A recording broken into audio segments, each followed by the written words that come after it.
Welcome back, welcome back. What happens if you walk through this lifetime, something unexpected comes? And then there it is. Something that we call choice. You have the choice. The suffering comes and you run away. Or the suffering comes, the pain comes, and you face it. We are overcoming the suffering. We are not running away from the suffering. You are overcoming it. You go through it until you have become so strong. Your body becomes so strong. Your mind has become so strong that it doesn't matter afterwards anymore. So you got to learn to stand up to yourself inside yourself. And short circuit, override that conversation that's always going on. 85% of what that conversation will tell you is negative. It's negative. It will tell you you're tired when you really are not tired. It will tell you you can't do it. It will fill you with fear. So you've got to watch that conversation. And when you find it going on, you've got to stand up to it and say, I'm going to do this anyhow. I'm afraid, but I'm afraid not to do it. And I'm not going to let you stop me. I don't tell people that they're okay the way they are. I say, no, you can be way more than you. In the beginning, after a great devastation, the gods came and manifested humans again. And this is a theme that we see repeated all over the world. There is a continuity in the stories that cannot be dismissed. One of those continuities is the story of the Great Flood. That they're okay the way they are. I say, no, you can be way more than you are. And they're relieved about that, you see, because if you're in a dark and terrible place, and someone says you're okay the way you are, then you don't know what to do about that. It's like, no, I'm not. I'm having a terrible time, and I'm hopeless. You're okay the way you are. Well, then what? That's it. That's where I am. And you can be way better. You can be incomparably better across multiple dimensions. And in pursuing that better, that's where you find the meaning in your life. And that will give you the antidote to the suffering. Don't worry. You're never ahead. You're never behind. You're exactly where you need to be. Don't let anything rush you, because you're exactly where you need to be. And every minute that you're spending wishing you had someone else's life, you're wasting a minute of yours. You learn things painfully. And when you learn something painfully, a part of you has to die. That's the pain. You know, when a dream is shattered, for example, a huge part of you that constituted that dream, maybe even the biological substrate of that dream, has to be Sound the horns. stripped away and burned. And so, life is a constant process of death and rebirth. And to participate in that fully is to allow yourself to be redeemed by it. And so the good is that process of death and rebirth. Voluntarily undertaken. It's like you're not as good as you could be, so you let that part of you die. What happened for me is I realized as my life was circling the drain, this was not the situation that I wanted. I didn't want my life to end in divorce. I didn't want to be in financial ruin. I didn't want to be depressed. I didn't want to be anxious. And here's the truly screwed up thing. I knew what to do to fix it. See, this is the trap that most of us are in. But progress towards a worthy goal, a worthy vision in your life, is the pathway to success. So why don't most people make it? Why don't most people, they go their whole life, they never really live, they react. Because they live in the physical world. They don't control their thoughts. I want you to remember this. Thoughts are the currency with which you purchase your dreams. Thoughts are the currency with which you purchase your dreams and your vision. If you can begin to change the way you think, literally you can begin to change your life. But most people only operate in the physical world. Discipline equals freedom in all aspects of your life. From a fitness perspective, you gotta have the discipline to get up early in the morning. You gotta have the discipline to work out. The discipline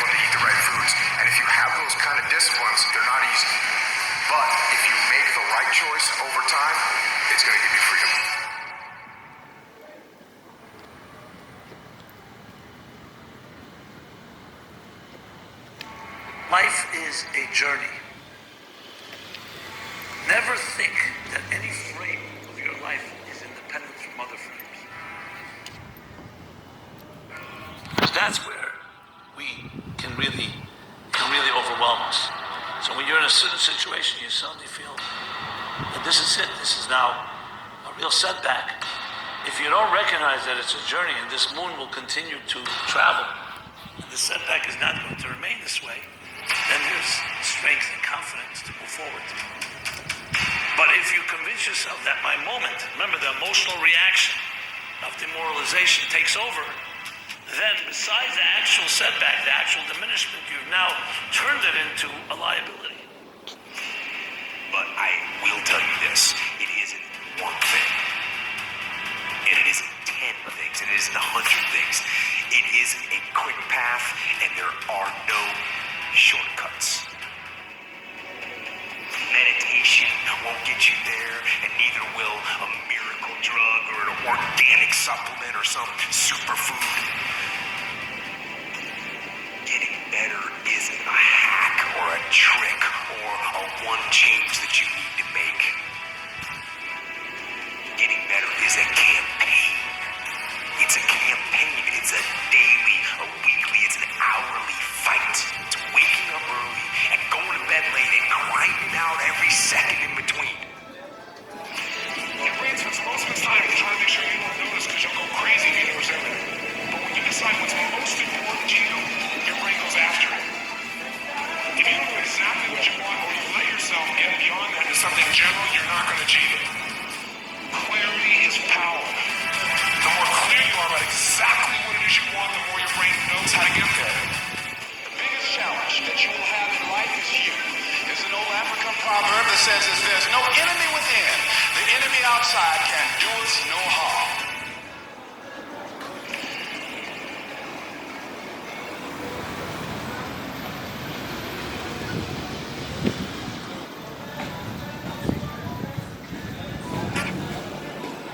What's up, guys? I'm a real estate agent, and today I want to talk about buying a home.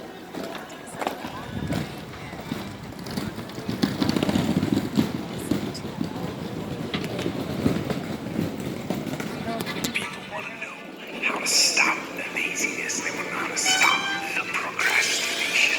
And, they have some idea in their head, some kind of a vision.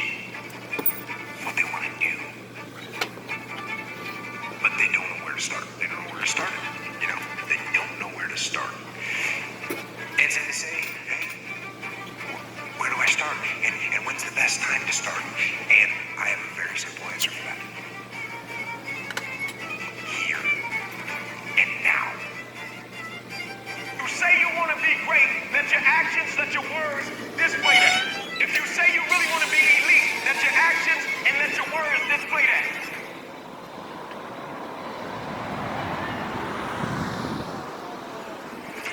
Right? You can't be a common man and do uncommon things. That's uncommon. That's an uncommon mentality. That's an uncommon spirit. That's an uncommon disposition. Don't ask me if I'm lying. No, we not. Every single day, do you dominate in what you do? You got to come out your comfort zone, because your comfort zone is the deadliest place you will ever be. You should never feel comfortable. You should be happy and dissatisfied. The masters make the hardest things in the world look easiest. And in the moments where you push yourself when no one else is around, those moments have a tendency to lead to success.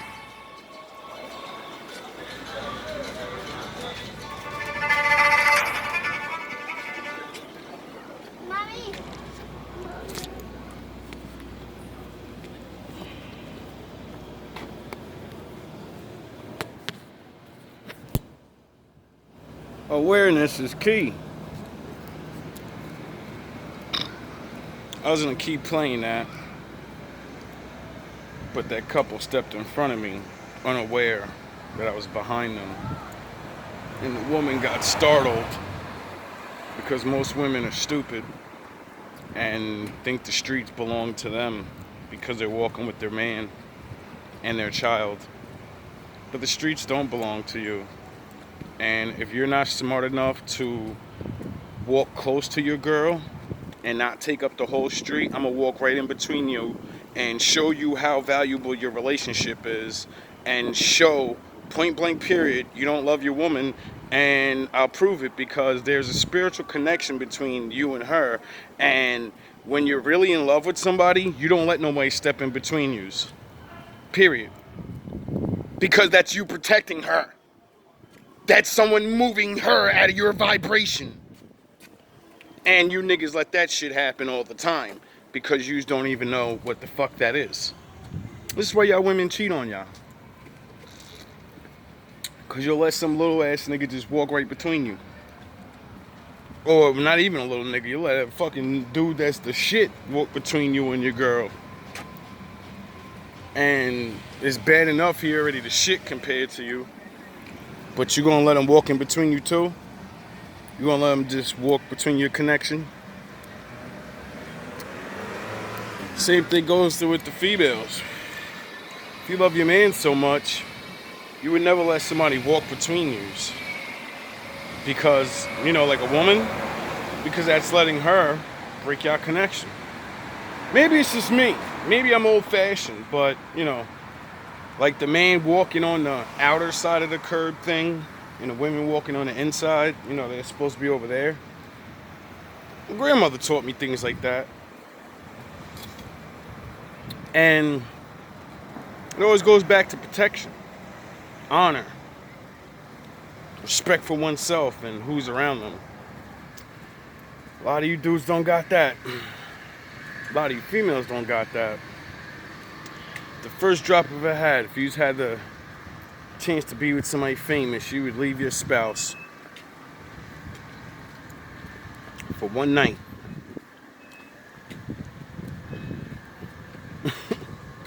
This world is pathetic. It's also good though. A lot of good in the world, so I guess I'll just walk back over here now for a nice little night walk. Look at that moon.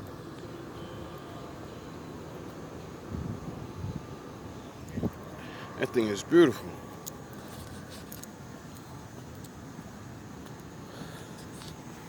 So I'm overlooking New York, and I see there's like all these rainbow colors on the buildings.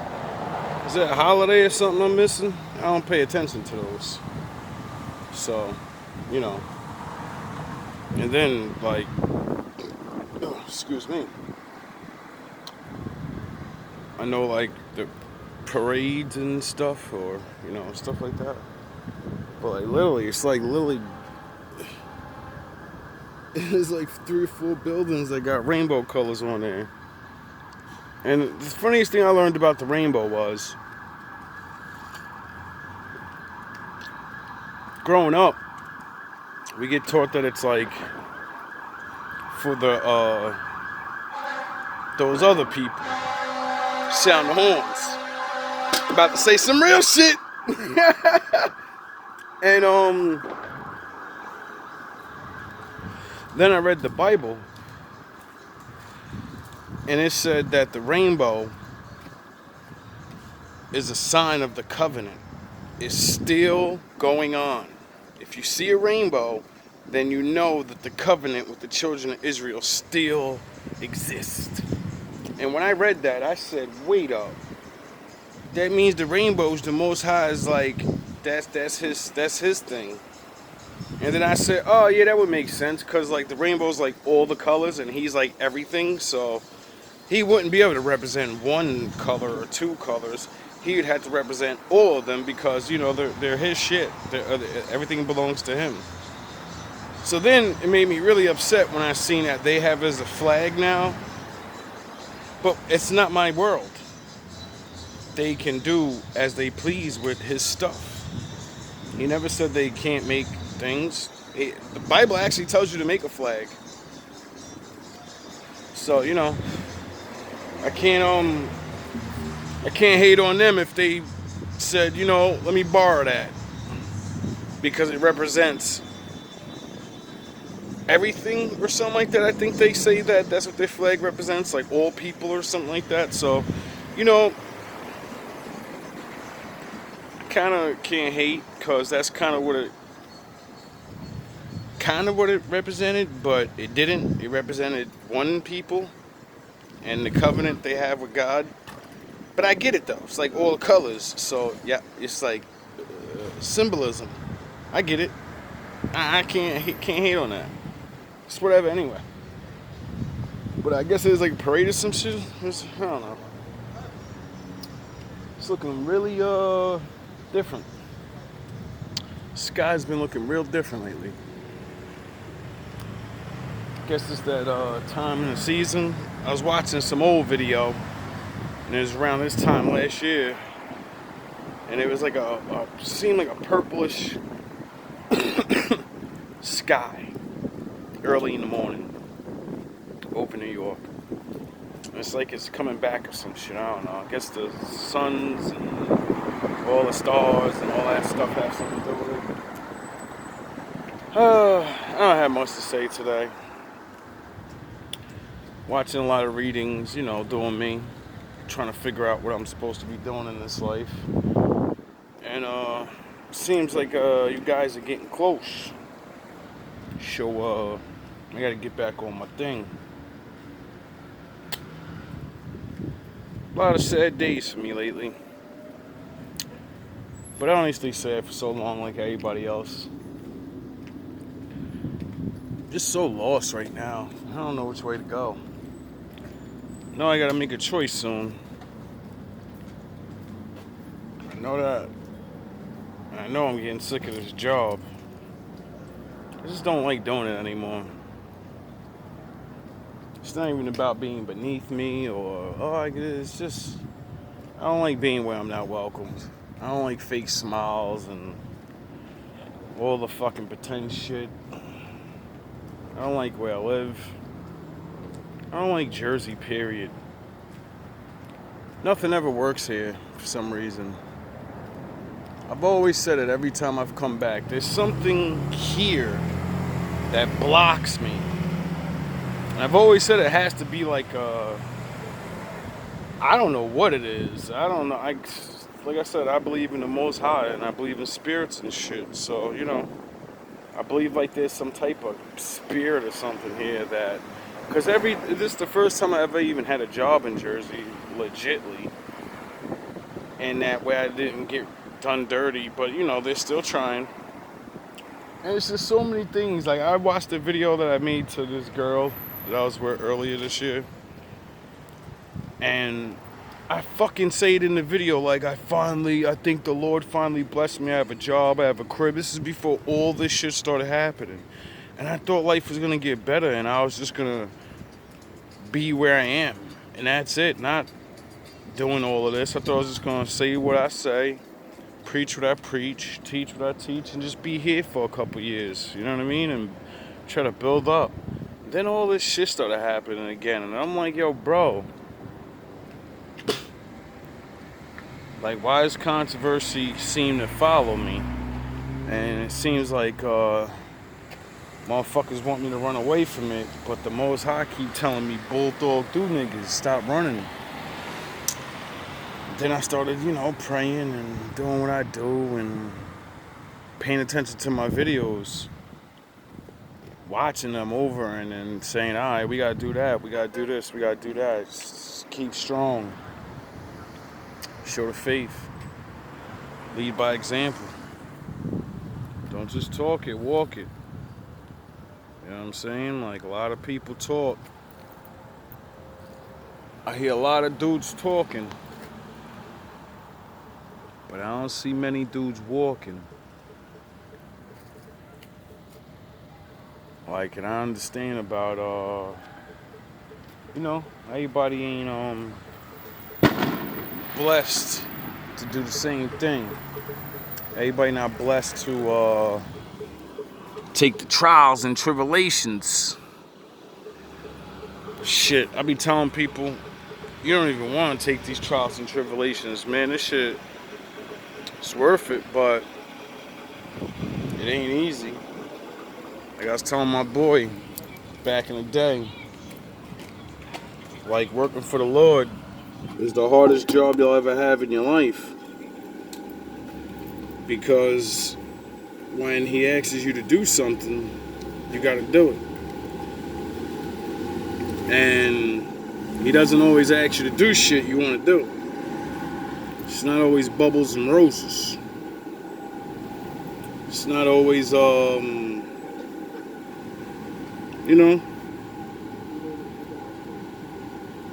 shit that you're used to. But one thing I know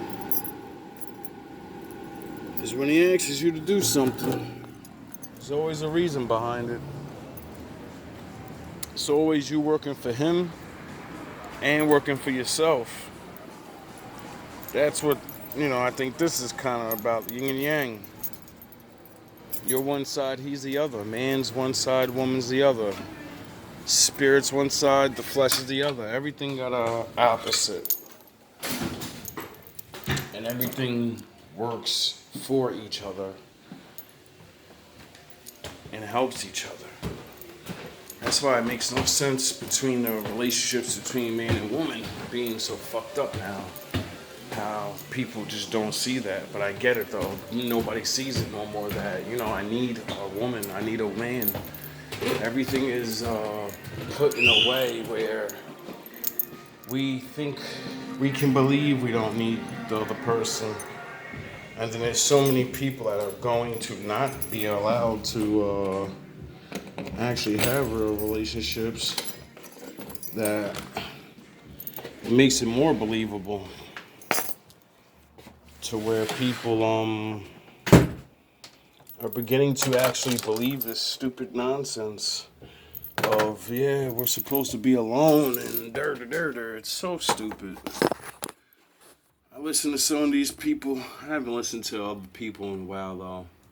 Now when it comes to commentary of life situations and all these other things that, other people are allowed to do and give their opinions.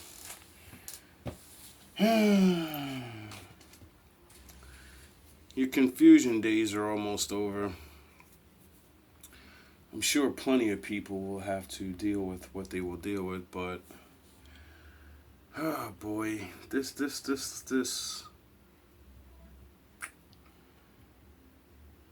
life is changing. My father's unhappy and he's gonna change things. Now, I've heard a reading say more than once some key words that trigger me into what I believe in certain things, and I'm tired of warning people. Get enough food, eat right, and put away the filth for a little bit because my father is ramping up, and hopefully I'm wrong, but I think something's gonna happen, like a storm or something. Won't be bad, but it's always bad when you're the one that got deal.